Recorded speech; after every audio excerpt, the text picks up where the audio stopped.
Whatever you think about Florida State and Clemson, they're probably going to be in the ACC longer than you think.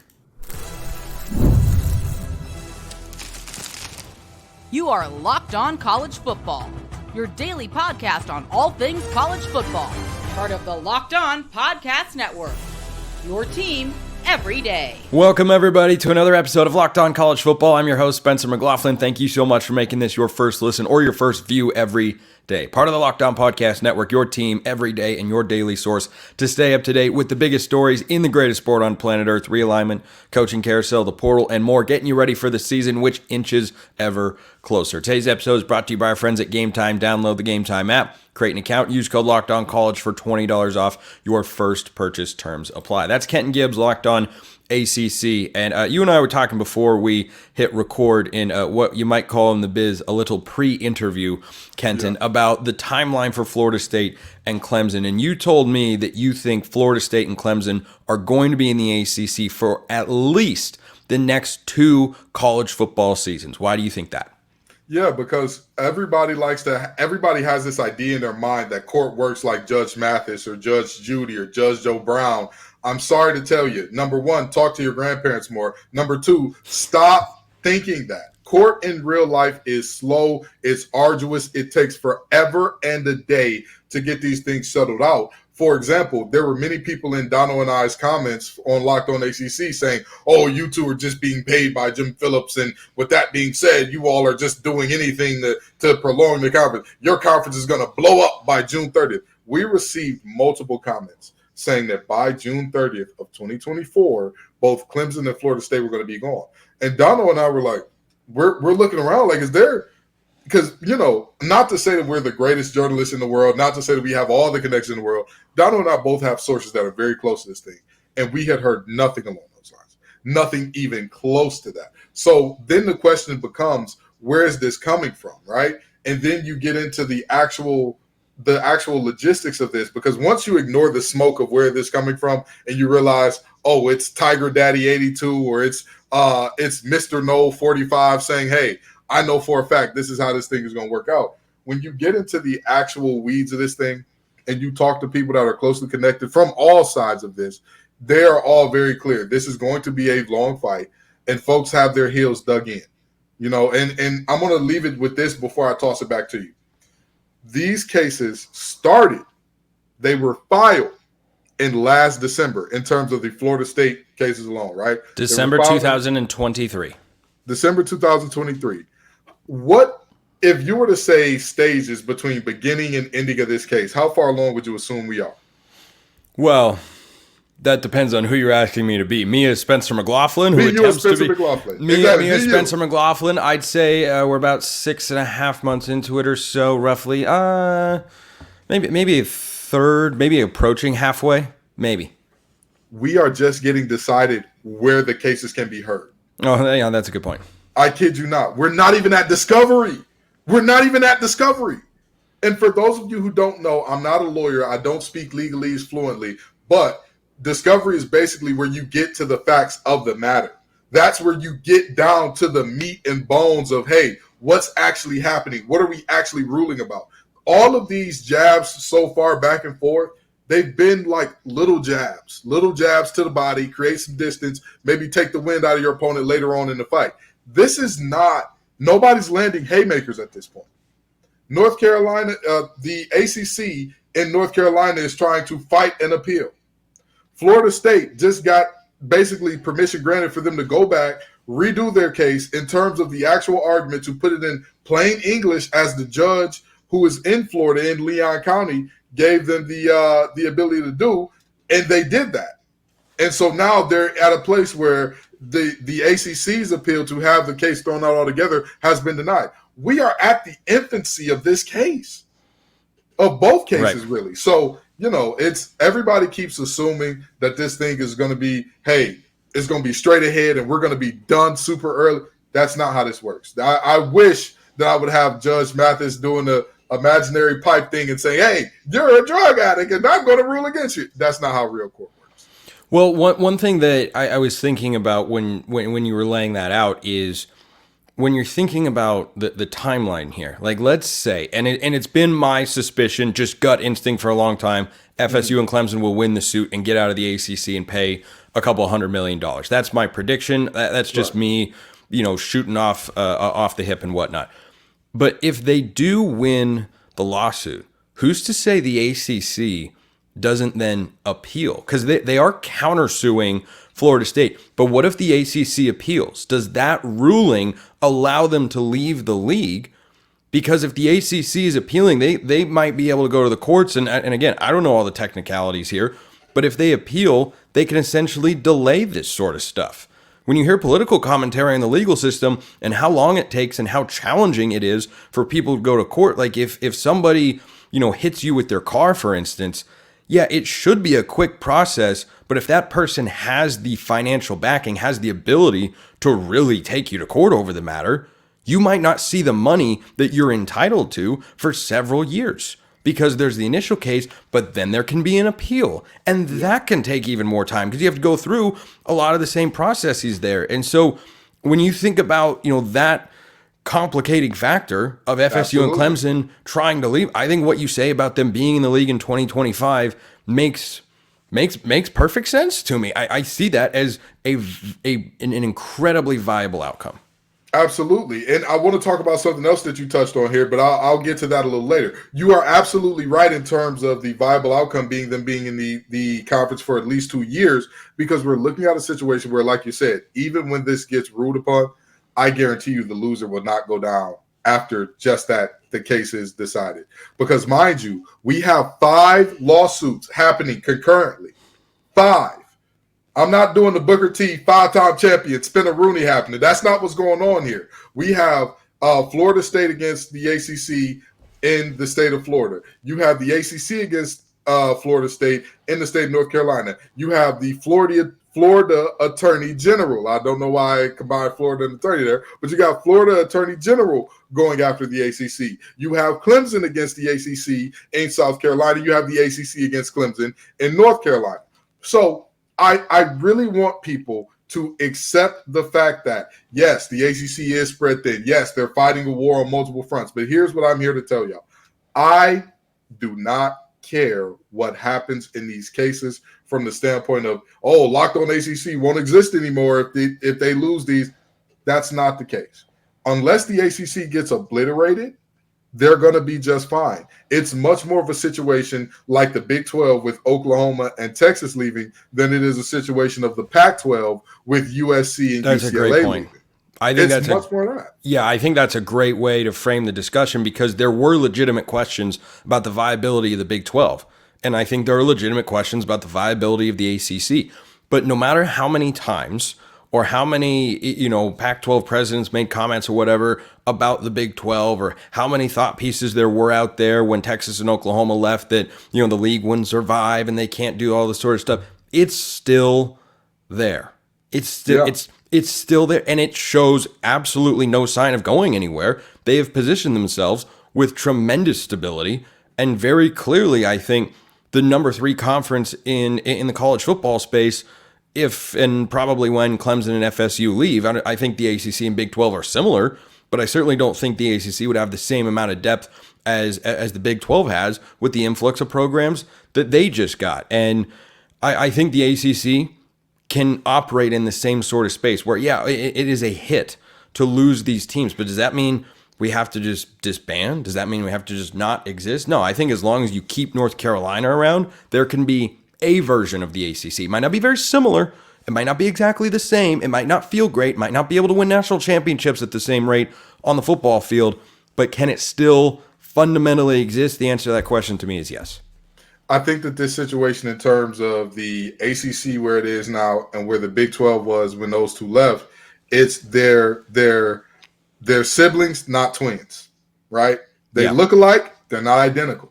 And here's why I say that.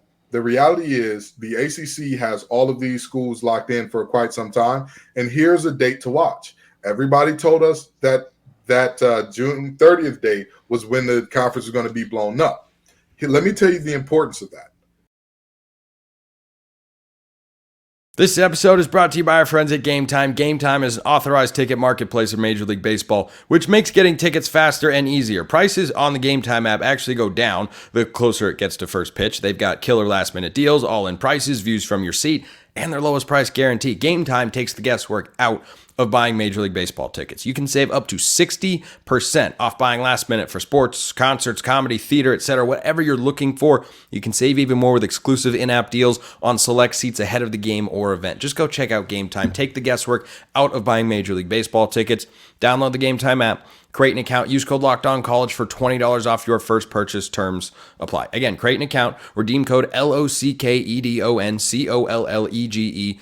Locked On College is the code for $20 off. Download Game Time today. Last minute tickets, lowest price guaranteed. Basically, if the conference of the ACC reached below 15 members, ESPN would have rights to re-examine or renegotiate their contract, right? They would have the rights to terminate their contract outright if they wanted to. Now, here's why the 30th is important. July 1st, effective July 1st, all of the schools that the ACC is adding, Cal, Stanford, SMU, they're getting added in. Why is that important? If you add in Cal, Stanford, and SMU, but you take away Florida State and Clemson, did you just drop below 15? No. So now it's not a situation. The grant of rights still holds. As the Big Lebowski says, the dude abides. The dude in this case being the contract, it abides. And guess what? You have to follow it. That's not what you want to see if you're some of these schools that think that you have that ability to go to the Big Ten or the SEC, but that's the reality. And the other reality of why the ACC will remain is this. There are not enough brands that could command the type of draw that would make it make sense for the Big Ten or the SEC to cut their pie to deal them in. Let's be honest here. Does UNC bring in that type of draw for you to cut the pie of the Big Ten? Basketball, right? No, but this ain't. If realignment was about basketball, Kansas would be in the SEC. Right. If we're talking about come on now, Spencer. We're on Locked No, On I know. Football. I'm just spitballing here. But I'm saying though, even beyond USC or UNC, what other school would you even say comes even relatively close to having that? I think because Duke is a private school, they don't have to disclose their finances. They could have the money potentially in the coffers to eat it and go to one of those conferences and not take a share at all for the first 5 to 8 years, whatever. They might have that in their coffers. They might not. I don't know what they're working with. That's a private school. What I do know is that from a logistics standpoint, I have always argued there are two schools in the ACC that bring the draw that could justify them splitting the pie of the Big Ten or SEC. That's Clemson. That's FSU. Nobody else brings that draw. And then let's go beyond the draw for a second. Let's talk about the money. That was the point that I wanted to get to earlier. The reality is very simple in terms of the money. The biggest bulk of the payout to leave is not the actual payout. It's the TV rights. Why is that important? The TV rights work in such a way that if these teams leave in the way that the ACC wants them to, if the ACC wins these cases, what we're going to see is basically the ACC saying, hey, you all can leave if you want to, but number one, you have to pay the payout, and number two, you still won't own the rights to your home games. The rights to the home games is where the real money resides, because those rights carry all the way through the duration of the contract, which then handicaps these teams. Because would the Big Ten want you as Florida State or FSU? I'm sorry, as Florida State or Clemson, if you can't have their home TV rights? No. They just became overnight. They just went from being who they are to, no offense to my alma mater, NC State, maybe even lower, maybe even a lower tier than NC State. Why? Because you don't have rights to your home games. So the reality here is these court cases have not been at all about, is the payout amount in and of itself too high? It's about, do we get the TV rights? Because that's the actual bulk of the payout in terms of how much is actually leveraged in that. Kenton Gibbs, Locked On ACC, brought the absolute heat today. That's why we have him by as always. Kenton, appreciate it. Oh, absolutely, man. I'm happy to talk ball, and I'm not as happy to talk court stuff. But that's here where we are.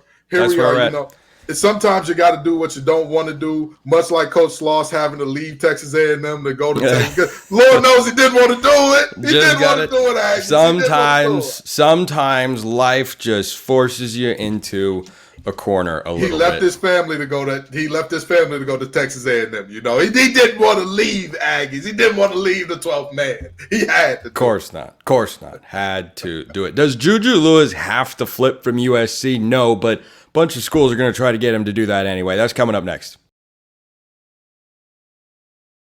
Juju Lewis to Colorado? Well, I mean, he took an official visit. Crazier things have happened, I suppose. That's Brian Smith, our Locked On Recruiting Insider here at the network, brought to you by our friends at LinkedIn Jobs. Brian, is there a chance that Colorado could be the team to flip Juju Lewis, if anybody? Because amidst the decommitments at USC, which we'll get to, Juju's still committed to the Trojans, but how big of a player is Colorado here? Well, his dad called the visit real, and his dad's the one that kind of runs his recruiting ship. So I'd have to think they're at least in the boat. The question is, and Juju's asking price, from what I'm told, is massive, probably more his dad actually, for the NIL. How much is Colorado offering? What else are they trying to offer? Because I assume after Shedeur, they don't really have a plan. They're going to have to either go portal or get a high school kid. Obviously, Julian is one of the few kids that could come in. So playing time and what's the NIL? Because I still just don't see it. But he did, like you said, to open, he took the visit.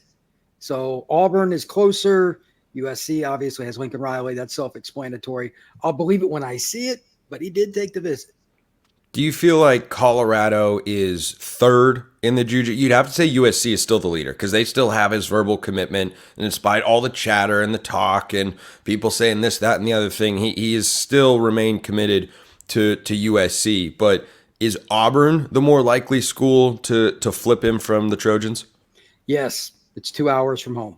I've made the drive myself. I live in Auburn. It takes 2 hours to get to Juju's high school from where I'm standing. That's just convenient. I know the family likes living where they do in this area. It's easygoing life. It's cheaper. That's my pick long term, is him to end up at Auburn. But it could still be SC, although their recent decommitments give me pause about their class and the direction of their program. So they have had a couple of five-star guys along the defensive line flip their commitments. One, I think, flipped to Georgia. The other is expected to. Those are not offensive players, though. They are still a part, or they were a part of USC's class. So if you're Juju Lewis and you're assessing, okay, I've got Auburn after me, don't forget about Indiana. Long live the Hoosiers. Yeah, that's not going to happen. We all know. But I'm sorry, Indiana. That was an unwarranted shot. But Colorado's trying to make a pitch. Auburn is in the running. USC is where he's currently committed to, with arguably the best quarterback coach in college football in the last 10, 20 years or so in terms of Heisman winners and first-round draft picks, if you care about that sort of thing. If you were Juju, Brian, what would you prioritize? How would you look at those decommitments from USC's class? And do you think that impacts him in a major way? I've been told that he wants to play with great players, and amen to that. It's one of the reasons he looked at Auburn, because of the wide receivers they signed last year. Perry Thompson and Cam Coleman out wide, and they got two other studs in the class too, is a big reason Auburn's in it. You look at USC, what's their Achilles? They stunk on defense. He wanted to see them turn around because he wants to win. Amen to that. Well, if you're not getting the elite kids and they're going to the same schools that you're turning down, how's that going to end for you? He wants to win. So I think USC has a problem that it's been the same for better part of a decade. They don't get enough defensive talent. Auburn started to address that last year. They got a really good D-line class too, so they're on the rise, but probably he wants to see more. I just don't see how Colorado or any of those schools fit what Georgia and them are doing, though. He could have went to Georgia early. That ship has sailed. But now, like Auburn or SC or any of these schools, he's going to be taking a little bit of a gamble, because it's still going to be a while for any of them could reach anywhere near what Georgia's at. You mentioned that the NIL desires for Juju and his dad are substantial. When you look at these three schools that we agree are the biggest contenders, who's in the best situation NIL-wise to offer that as a significant component? Doesn't matter between SC and Auburn. They both have boatloads of money. I don't know how Colorado's works. I've heard different things, and Deion has different rules about it. Like, you come in, you get X. If you prove something, you get more, which I love that. How about some merit for what you get? That's a great concept too. And some of the kids didn't like it when he got there. That's why a lot of guys leave. Well, you guys didn't do anything in spring ball. Why are we going to pay you more? I amen to that as well. But I don't know if they have the same kind of cachet that SC does. I mean, they got Hollywood stars donating money. That's a different kind of animal. And Auburn's pockets are forever. I would imagine those two would lead the race, but what he's asking for is more than money. There's some other things involved in terms of like accessibility and seats and stuff like that. It's a really complex deal. So this isn't just cash. Keep that in mind. If you were Juju Lewis looking at these three programs, would you assess how they perform this year and factor that into your decision? Because Colorado, I think, is a bowl team this year. And if Deion proves, I'm not going elsewhere. And I know Brian doesn't care for that particular take, but I mean, that's just, I've said that for a long time here on the show. Their win total opened at 4.5. And then some say because of the influence of Locked On College Football and my discussion of Colorado, the win total moved up to 5.5. Those are just rumors flying around. It's things that have been discussed before. But would you look at how these teams perform and, how USC does going into the Big Ten, whether Colorado takes a step forward, how Auburn progresses in year 2 under Hugh Freeze, and use that as a basis for your decision? Partly, but he needs to be committed before the season to help his class wherever he goes. He's in a bad spot. He can't fix that. Do you want to know if Auburn's really getting better? Of course you do. But if you wait that long, other guys are going to be out of the mix and already committed to other schools that you need to play with you, that are much more likely to go with you to Auburn if you're committed beforehand. It's the chicken and the egg. So he might evaluate after making a decision and flip it, but I think it would be extremely wise to make a definitive decision publicly by no later than like the 10th or 15th of July. It's got to be before the season. It's quarterback play and how that plays out strategically impacts a lot of other recruits and where they go. So if you were Juju and you were thinking about, that timeline and saying, that's what I need to do. Like, I've got to be committed because I'm the quarterback and I'm the number one quarterback in the class, and I've got to be a guy that lures other recruits for, the early signing day in December and commitments all throughout the fall. If you, Brian Smith, were in that position, whose stock would you want to buy right now? The attention you can get at Colorado and potential progress, USC going into the Big Ten, or Auburn trying to navigate a loaded SEC? That is really hard. Colorado is just not where I would go. I just don't think that's a program that's invested enough administratively to win big. And they get their in-state pull for recruiting is terrible. I don't care who the head coach is. It'd be SC or Auburn, and it would be Thiel. I do like that SC went and got a real coordinator. You and I have talked about that before. D'Anton Lynn, he's good. He is legit. But again, who's playing defense? Do you got to score 45 to beat a mid-level Big Ten team? Now, I don't care who your guy is. On defense, it's more about prospects and coaching. It's always been that way. It will continue to be that way. And they're losing them instead of gaining them. Auburn's doing well in recruiting. Their D-line class and stuff last year was good, but they're not far enough along to really project much. That's just feel, because I don't think either one of them you can say, well, they're definitely going to be a national title contender like year 1 or 2 where I'm at. Maybe, but both of them have to hit the inside straight with recruiting in the portal in the next year or so. So I really just think it's gut more than it is anything else. I think of the two, frankly, of all three, because the Big 12 has just got a long list of teams that can win the Big 12 championship. True. I actually think USC gives you the best chance at a conference title in the short term. In the long term, it can be really, really hard to project because these sorts of moves have to take place. You don't know what the portal is going to look like and everything. I just think the Big Ten is slightly easier to navigate than the SEC with Agreed. Texas and Oklahoma in there. And the Big 12, it could be kind of a prove it year for Colorado and see, what their long-term prospects are. But certainly this recruitment, you and I have been talking about it for months here on the show. It is not over. Juju Lewis is still committed to USC, though. And for all the buzz that Colorado generated, I look around and said, look, these guys are decommitting from USC, but that guy's staying put. I'm just saying, Lincoln Riley is not a bum quarterback coach, and he can recruit too. He's legit as a recruit. Yeah, and I think USC is making a more concerted effort, even though they've had these guys flip. I see them making more of an effort to push those sorts of buttons and to get back to that recruiting level that USC is capable of. Brian Smith, our Locked On Recruiting Insider here at the network, brought to you by LinkedIn Jobs. Brian, thanks as always. Thank you, sir. As Texas A&M welcomes Mike Elko into the SEC, what game do they have to win to have success? We'll talk about that next.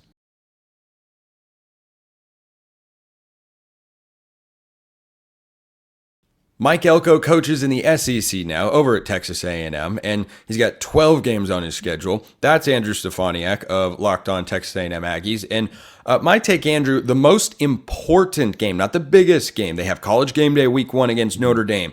It is one of the 2 biggest games in all of college football that week. They have Texas to end the regular season. Chris Gordy of Locked On SEC thinks Texas A&M is winning that game, which is, to say, a bold take in the eyes of many. I think the most important game is early in the season against Florida, because regardless of what happens against Notre Dame, win or lose, and we don't do draws because this isn't Europe, that game week 3 at Florida, Andrew, I think will showcase what Texas A&M is really made of. Because if they beat Notre Dame, then they win at Florida, you look at them as, oh, Mike Elko is going to make some serious noise in year 1.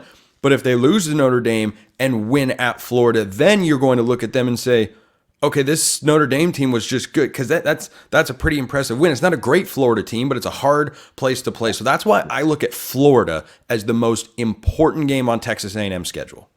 You know, I've argued Texas A&M's schedule. It is so interesting the way it's built. You look at it, you know, Spencer, I think we could probably agree the most challenging, based on how good teams are projected to be, games on the schedule, if you look at them, Notre Dame, LSU, Texas, and Missouri, right? Where are all those games? At home for Texas A&M. So when it comes to the most challenging games to win based on opposing talent, yes, of course, Notre Dame's a tougher game than Florida.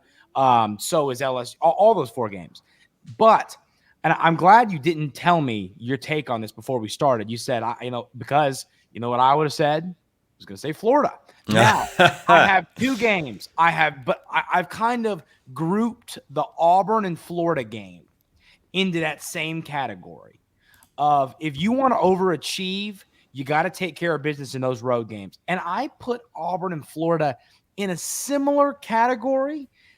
Some might say, okay, I'm taking Auburn's a hair better, Florida's a hair better. I think that's a bit personal of a take, and people might disagree there. I'd say Auburn's a hair better than Florida, personally, but I think that early in the year, it's going to be, hey, you know, Texas A&M under Jimbo Fisher couldn't win a road game to save their lives. Now, Coach Elko, can you do it? Can you go on the road and win a big football game? So I have kind of taken the cop out and said, I think those 2 games, those 2, Auburn and Florida, are the most important on the schedule. But if I had to pick one, I would take Florida, simply knowing early in the year, momentum, get the hype around the Elko era. You start the year with the win over Notre Dame, and then a couple weeks later, you beat Florida on the road. The hype train is going to be picking up some new passengers. So I have to agree with you. It's Florida. Yeah, and I want to be specific in what I am deeming the most important game, the game that is most going to define how the season goes. Notre Dame is a bigger game. Texas is a bigger game. LSU is a bigger game. Those are better teams, but the importance of a game to continue season momentum, and I've talked about this before, last year when Georgia Tech pulled that stunning upset of Miami and, you know, the whole kneel down debacle, I always feel obliged to remind people that Miami was 4-0 and ranked 17th in the country when that game was played. If they just kneel the ball down, they're 5-0, so they have at least one more win. And I think a game like that takes the wind out of a team's sails and it derails. You think about momentum mostly over the course of an individual game or over the course of a baseball season, 162 games. You and I are both big baseball fans. And that matters a great deal, but I think it can apply to football as well. I think if Miami had won that game, they might have gone on to win 7 or 8 games in the regular season, maybe 9, because I think you have a different mood, a different vibe amongst the coaching staff in the locker room. And I think that Florida game can be that pivot point where you look back and say, boy, if they had just won that game, it would have felt differently. And you could also look back and say the Florida game is the reason that they are under 500 at any point in the year after the Notre Dame game, because they're going to beat McNeese, of course. That's an FCS game. They're going to beat Bowling Green. Then they come back home, or they will be home after that Bowling Green game for a couple games against Arkansas and Missouri. I don't know that Arkansas presents a massive challenge. Missouri certainly does, and I think you could put them in that camp, but I feel a lot different going into that Missouri game if this is a one-loss Texas A&M team, or certainly a no-loss team, because that'd be ranked inside the top 25. But if they're a one-loss Texas A&M team, and they're starting to get things rolling, Connor Wegman, who we're going to talk about in a moment, has settled in, that Missouri game is kind of a circle matchup of, hey, you have two teams that have not yet crossed that threshold of getting to the SEC championship game in recent memory that would have the opportunity to do it, and that game could define it. Completely agree with what you're saying here. I mean, momentum's a real thing in all sports. And in college football more than anything. Even, in baseball, basketball, you're playing more games. In college football, you got 12 opportunities. And, looking at the way the schedule makes up, I am all out on Arkansas.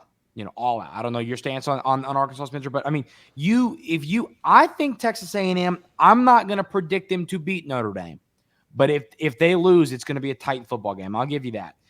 I mean, you start the year, that game against Missouri, you take care of business against Notre Dame and Florida, you could be and you, of course, beat Arkansas. That game's at where the Cowboys, AT&T with the Cowboys play. You take care of business in those 5 games, a couple upsets probably. You're a top 15, top 10 team with Missouri coming to town. And, Texas and LSU are the two teams that I go, I'm not as convinced. I think Notre Dame is similar to A&M, in all honesty, over years of, Notre Dame's top 10 team. They're great. They're talented. Oh, wait, they aren't very good. Vegas thinks they're very similar. FanDuel's got the line at 1.5. Yeah, I've seen that, but I just think Notre Dame's got that preseason hype to them, as they do every year. And I think we're going to go, okay, they're good, but they're not a top 5, top 10 team. And knowing that they have to come to Kyle Field, it's not going to be an easy game for Notre Dame to win. So, my whole argument for Texas A&M and people, the Texas A&M haters out there, and there's a lot of them, and I understand. But here's the deal. You look at this schedule for the Aggies. It is so manageable. Your road games, Auburn and Florida, bottom, mid to bottom tier as teams in the league. They're fine. They're good football teams. Tough places to play. Not gimme wins. South Carolina and Mississippi State, not too sold on them. You go 3-1 on the road in those 4 road games. And obviously the Arkansas game is technically, kind of supposed to be a home game, but whatever, but you're playing in a neutral site.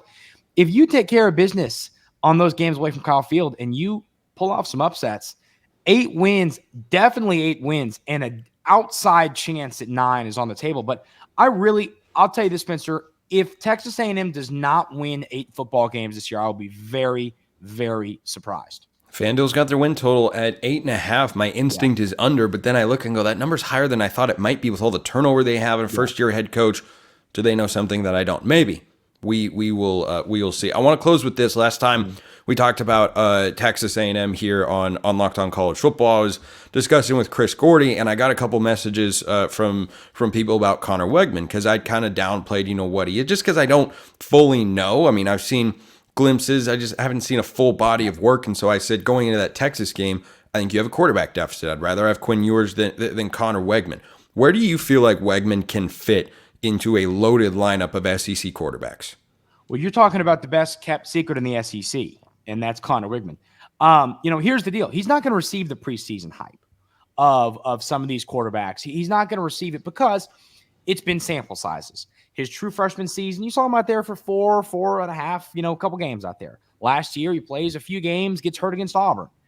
This season, now he's got to stay healthy. Texas A&M cannot keep a quarterback healthy. It's like the worst luck of anything I've ever seen. But, Connor Wegman, it's why if you look, I just saw before we clicked record, Spencer, I was looking top 10 quarterback prospects in the upcoming draft. Connor Wegman's number, it was 6 or 7. Like, the point here is the NFL loves him.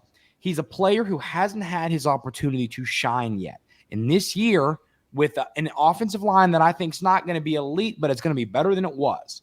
If they can protect him, give him time, he's got the weapons. He's got a great offensive coordinator. I think Connor Wigman, this is my bold. Chris Gordy. So Gordy says that the Aggies beat Texas. Here's my bold prediction. I think that Connor Wigman is a top 4 quarterback in the SEC when the season's over. Oh, baby. Oh, baby. I'll get real hot. I know. Look. Yeah. Is it scorching hot? You got a lot of young, unproven guys like Quinn Ewers, Jackson Dart, Carson Beck jump to the top of my mind as those are your top 3, but that 4th spot feels more open than it has in past years, perhaps. And I don't know, we'll see. It's going to be a lot of 4, not 3, because because I think those 3 are really, really, really well established. Andrew Stefaniak, Locked On, Texas A&M Aggies. Check him out on YouTube and wherever you get your podcast. Andrew, appreciate the time. Appreciate everyone listening. I will see you next time, and until then, hope you have a wonderful rest of your day.